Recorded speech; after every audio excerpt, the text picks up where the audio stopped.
Kavumbhagam south U P school വിദ്യാർത്ഥികളുടെ നീന്തൽ പരിശീലന സമാപനം നാളെ നടക്കുമെന്ന് സംഘാടകർ വാർത്താ സമ്മേളനത്തിൽ പറഞ്ഞു. Thalassery Kavumbhagam south U P സ്കൂളിലെ 7ാം ക്ലാസ് വിദ്യാർത്ഥികളുടെ നീന്തൽ പഠന സമാപനമാണ് നടക്കുന്നത്. ഇളയടത്ത് മുക്കക്കുളത്തിൽ സംഘടിപ്പിക്കുന്ന സമാപന സമ്മേളനവും വിദ്യാർത്ഥികളുടെയും അധ്യാപകരുടെയും നീന്തൽ പ്രദർശനവും എരഞ്ഞോളി ഗ്രാമപഞ്ചായത്ത് അംഗം കെ സിന്ധു ഉദ്ഘാടനം ചെയ്യും. Fire and rescue station officer K Rajeevan ഉദ്ഘാടന ചടങ്ങിൽ മുഖ്യാതിഥിയാകും. 18 വർഷങ്ങളുടെ പിൻചരിത്രമുള്ള കാവുംഭാഗം സ്കൂളിൽ പഠിക്കാൻ ഒരു കുട്ടിയും എത്താത്തതിനെ തുടർന്ന് 10 വർഷം മുൻപ് അടച്ചുപൂട്ടലിന്റെ അരികിലെത്തിയിരുന്നു. അധ്യാപകരുടെയും രക്ഷിതാക്കളുടെയും നാട്ടുകാരുടെയും കൂട്ടായ പരിശ്രമങ്ങളെ തുടർന്ന് സ്കൂളിൽ ഇപ്പോൾ 154 കുട്ടികളുള്ളതായി സ്കൂളിലെ അധ്യാപകരും സ്കൂൾ റിസോഴ്സ് ഗ്രൂപ്പ് കൺവീനറുമായ ടി വി ശ്രീകുമാർ വാർത്താ സമ്മേളനത്തിൽ പറഞ്ഞു.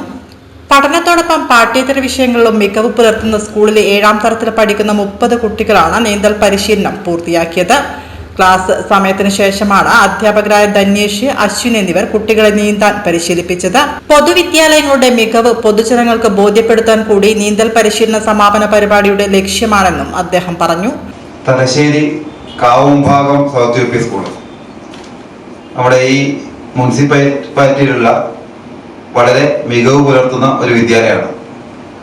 അപ്പോൾ ഒരു 10 വർഷങ്ങൾക്ക് മുമ്പ് ആ സ്കൂളിൽ ഒരു കുട്ടി പോലും 1ാം ക്ലാസ്സിൽ ചേരാനില്ലാതെ സ്കൂള് പൂട്ടിപ്പോകുന്ന ഒരവസ്ഥയിലേക്ക് കാര്യങ്ങൾ എത്തി. ആ സമയത്ത് ഒരു അന്യസംസ്ഥാന കുട്ടിയെ ചേർത്ത് സ്കൂളിനെ നിലനിർത്തി. പിന്നീട് അവിടെ മാനേജ്മെന്റും അതുപോലെ തന്നെ PTA, അധ്യാപകര് എല്ലാവരും കൂട്ടായ ശ്രമത്തിന്റെ ഫലമായിട്ട് സ്കൂള് മികവിന്റെ ഒരു പര്യായമായി മാറുന്ന ഒരു അവസ്ഥയുണ്ടായി.